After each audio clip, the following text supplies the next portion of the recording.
hear it. And it's like dun, dun, dun, dun, dun, dun, dun, dun, dun, dun, dun, dun, dun. Welcome to Daily December Art Candy. Hi, kitty.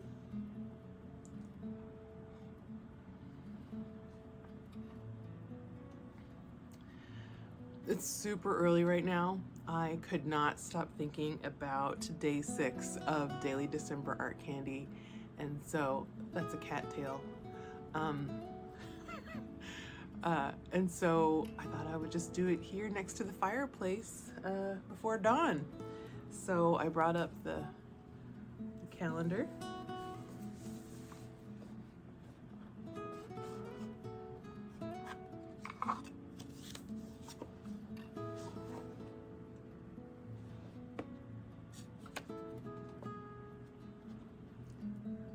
Play a favorite song and paint or draw it.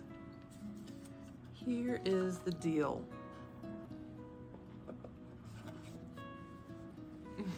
Hold on a second. You just have to see this. The cat is very interested in what we're doing right now. What is this?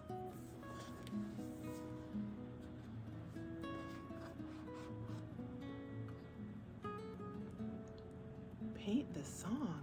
What? I don't know how to paint. It's just a matter of time, Moira. Someday you will paint the song. I want to give you some really great examples of how you can do this. It is, how shall I say, a very open-ended prompt, but it has so much potential for happiness. I cannot even begin to tell you.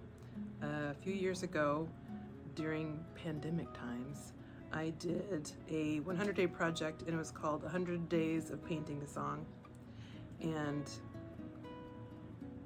wow, it just brought me life, can I tell you? And so I've learned a few things about how to approach it. So you can either do it in a very literal way, where you're actually painting something that is a lyric from the song. You can try to recreate the feeling that you have when you are listening to the music. You can try to recreate the sound of an instrument. You can also do a sort of action painting where you are almost like a musician who's playing one of the instruments, but it's with your paintbrush or your pen or whatever. So the first one that I want to show you is a literal one. And so here's one that I did that was to Prince's song Kiss. And I think I just wanted an excuse to paint lips because they're fun. You know, it's fun to paint lips, come on. So I went ahead and did that. I sure wish that I could play the actual songs with this right now, because it was like making music videos, but since you can only do that in shorts and in reels, I won't be able to do that, so you'll have to use your imagination. And then, yeah, at the end, it's like, I got to the part where it's like, I just want your extra time and your kiss. And then it took me so long to do this part on the camera. Anyway, and then here's another example where I wanted to recreate the sound of the song by the Smiths, Please, Please, Please Let Me Get What I Want. And this was happening during a time when the cherry blossoms were in bloom here in Seattle.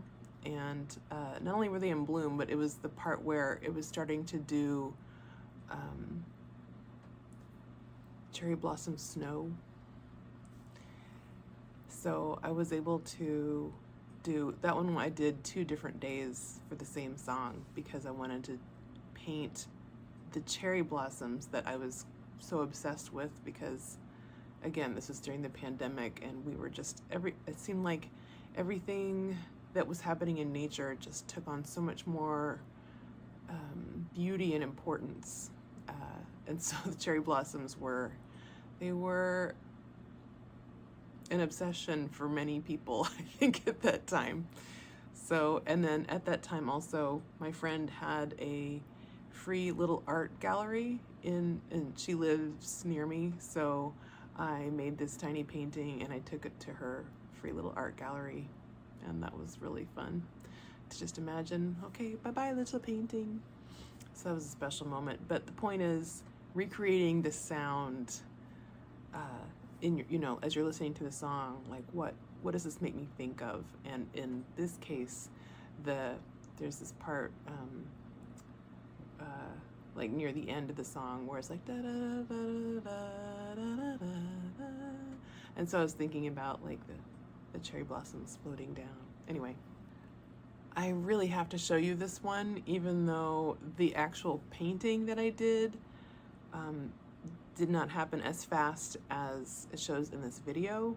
I actually made it because I knew I was going to speed it up to go with this music. And the music that this is going with is Tears for Fears Change. And it's the first, you know, the first section of the song, which is an instrumental intro that is very compelling to me. And so I wanted to respond to that. And so I did so by making this painting, but speeding it up, knowing that it was going to go with this part.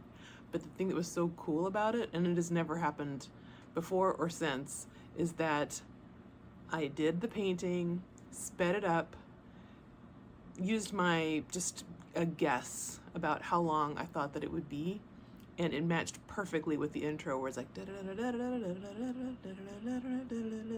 and then it stopped right when this stopped, and then I'm, you know, turning the painting side by side.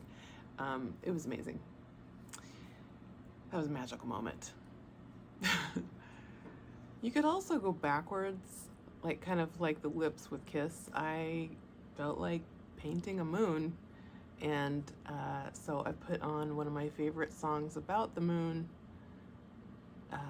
and played it while I painted the painting. And in this case, that song was Walking on the Moon by the Police. So those are some pretty involved examples, but you could just use your paintbrush, like I said, as just another instrument, kind of. So this little clip I used in response to James Brown's Funky Drummer reprise. So it's a sample that has been used in many, many songs. You can hear it, and it's like dun, dun, dun, dun, dun, dun, dun, dun, dun, dun, dun, dun. So that was fun. Also during this time, there was this huge snow, and we wound up making a big snow cave, and it was about to start melting.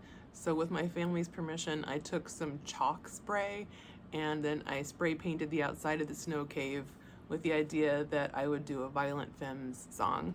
So this video was kind of like a music video for, what's it called? Prove My Love by Violent Femmes. So if it's snowing at your house, you could even paint the song with spray chalk. It's biodegradable. If you prefer to do this activity privately, which I usually do, then yeah, that's a great thing to do in your studio notebook.